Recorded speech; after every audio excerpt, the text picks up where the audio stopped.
Oxford from the inside. The good, the bad, but always the truth.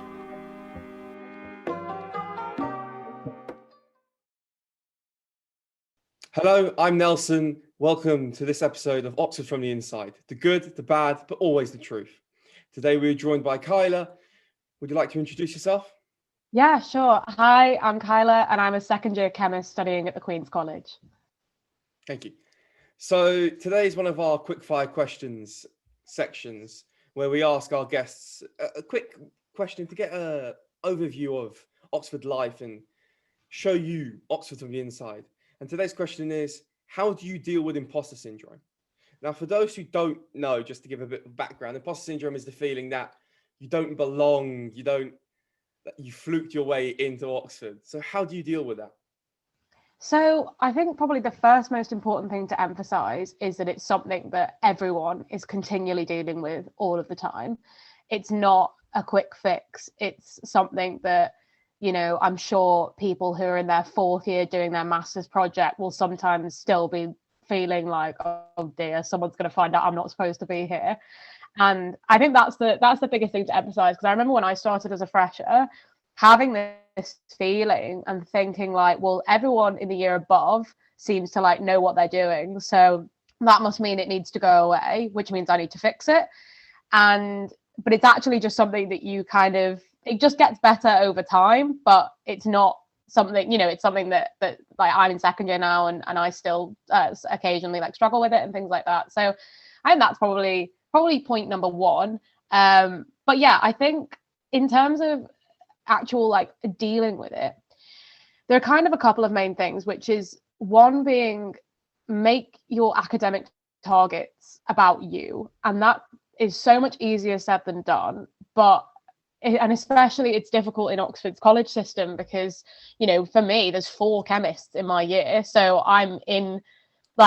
there's only 3 other people to look at, so it's hard not to compare yourself. But make your targets for you. If you want to get a first for you. Don't get a first because you feel like you need that to like sit in a level pecking field, or to like kind of tell yourself that means you deserve to be here. And also speak to your friends about how you're feeling, whether they're on your course or not, because you will be surprised at how many people feel the exact same way. I spent most of Michaelmas term of first year assuming that everyone else was just getting on with their lives. Everyone else was never ever doubting their ability to be here, never thinking like, did I pick the wrong degree? Did I pick the wrong university? Never getting those feelings. And then I spoke to my friends and they were like, oh yeah, no, like most of the time it's fine. But then occasionally like a cheat sheet's really hard. And I think to myself, oh dear, something's gone wrong here. And that's the thing, is it's not it because everyone's feeling it. It's going to sound really cheesy to say this, but you're actually you are in essence fitting in because you feel like that. Everyone's feeling like that. If you felt like 100% of the time you felt super confident, you are in the minority. You are the imposter. Like that's the thing, is it's a kind of fear that you don't fit in your university environment. But when you learn that everyone feels like that sometimes, it can ease the blow, I guess, a little bit. Yeah, and obviously if you have any actual academic concerns, university is a service you pay for. So, and it's hard to forget that sometimes, because the tutors are so experienced and they're so intelligent and they're such like huge people in their field, that it can feel like if you're struggling, you just have to crack on with it because they've got better things to do. But at the end of the day, that your tuition fees are going into you learning. And if you're not learning, then support is there. So speaking to your tutors, like the tutor for undergraduates, deans, like the welfare reps, like there's so many people you can contact if you actually do have an academic concern.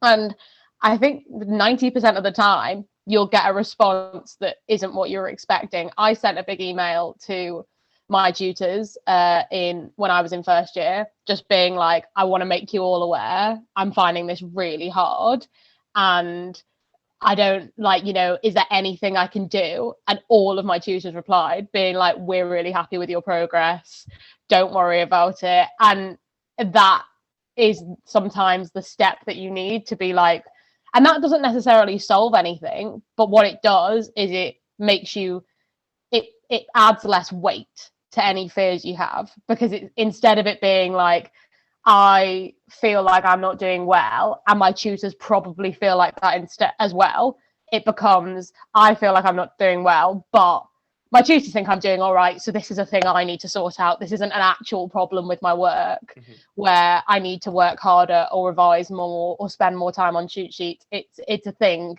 that's like an internal thing in me that I need to tell myself, everything's going okay. You can take your foot off the pedal for 5 minutes and it's all right. Yeah, the truth of reassurance helps balance it out a little bit more. Yeah, exactly. And yeah, just take some time for yourself, because being overloaded will make imposter syndrome worse, and that is a fact. So if you feel like you're approaching a burnout, or you feel like everything's getting a bit much, let your tutors know and take a couple of days, because imposter syndrome feeds on you feeling like awful, and if you let yourself get to that point, it's much harder to deal with. So it's about firefighting and trying to keep yourself healthy, keep yourself well, and that is probably the biggest thing to tackle it, is just making sure that you're in like a good mental state and things like that.